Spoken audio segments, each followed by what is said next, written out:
Welcome to SAC news. మా ఛానల్ని like చేయండి, షేర్ చేయండి, సబ్స్క్రైబ్ చేయండి. తూర్పుగోదావరి జిల్లా కడియంలో ప్రముఖ నర్సరీ అయిన పల్లవెంకన్న నర్సరీలో పాత సంవత్సరానికి వీడ్కోలు పలుకుతూ నూతన సంవత్సరానికి స్వాగతం పలుకుతూ వేలాది మొక్కలతో అందమైన కూర్పును ఏర్పాటు చేశారు. నూతన సంవత్సరంతో పాటు సంక్రాంతి, రిపబ్లిక్ డే, ఉగాది, స్వాతంత్ర్యం దినోత్సవం, దసరా వంటి వివిధ రకాల ప్రత్యేక సందర్భాలలో వనకూర్పును ఏర్పాటు చేయడంలో కడియం పల్ల వెంకన్న నర్సరీ పెట్టింది పేరు. అటువంటి నర్సరీలో 2025 కొత్త సంవత్సర శుభాకాంక్షలు సృజనాత్మకంగా అందించారు. హ్యాపీ న్యూ ఇయర్ 2025 అంటూ అక్షరాలను మొక్కలతో అలంకరించారు.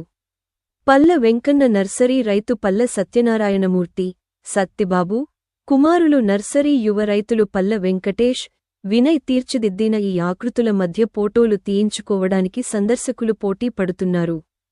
పూల సోయగాలతో అద్భుతంగా సుందరీకరించిన ఈ కూర్పు చూపర్లను ఎంతో ఆకట్టుకుంటుంది.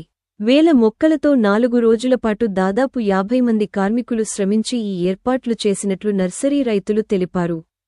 ప్రతి సంవత్సరంలాగే ఈ సంవత్సరం కూడా సందర్శకుల సౌకర్యార్థం ఈ మొక్కల కూర్పును జనవరి 18 వరకు నర్సరీలో ఉంచుతున్నట్లు పల్ల వెంకన్న నర్సరీ రైతులు తెలిపారు.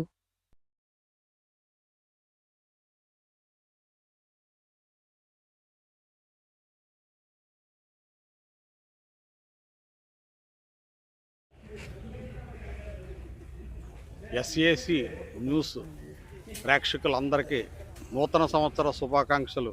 నా పేరు పల్ల వీర వెంకట సత్యనారాయణమూర్తి, పల్ల వెంకన్న నర్సరీ, కడియపులం. ఆ నర్సరీలో నూతన సంవత్సరాన్ని సందర్భంగా వివిధ రకాలైనటువంటి ఆకృతులతో, వివిధ రకాలైనటువంటి కలర్ఫుల్ మొక్కలతో మంచి పెయింటింగ్ వేసారా అన్నట్టు ఆ విధంగా కొన్ని రకాలైనటువంటి స్మాల్ సైజు మొక్కల్ని ఎంచుకుని ఆల్టర్నేంత్రా వైట్, ఎక్స్కోరియా, యాంట్రేనియమ్స్ ఇలా తదితరమైన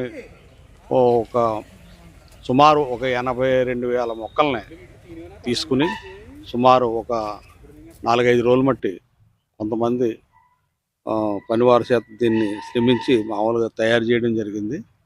ఇది ప్రతి ఒక్కరికి ఈ రంగులన్నీ కలబోసినట్టు ప్రతి ఒక్కళ్ళ జీవితంలో అందరికీ ఈ సంవత్సరం అంతా, రాబోయే సంవత్సరం ఆరోగ్య ఐశ్వర్యాలతో అందరూ చక్కగా మంచి ఆనందదాయకంగా ఈ సంవత్సరం అంతా ప్రతి ఒక్కళ్ళకి జరగాలని కోరుకుంటూ మరి ఒక్కసారి అందరికీ నూతన సంవత్సర శుభాకాంక్షలు తెలియజేస్తున్నాం.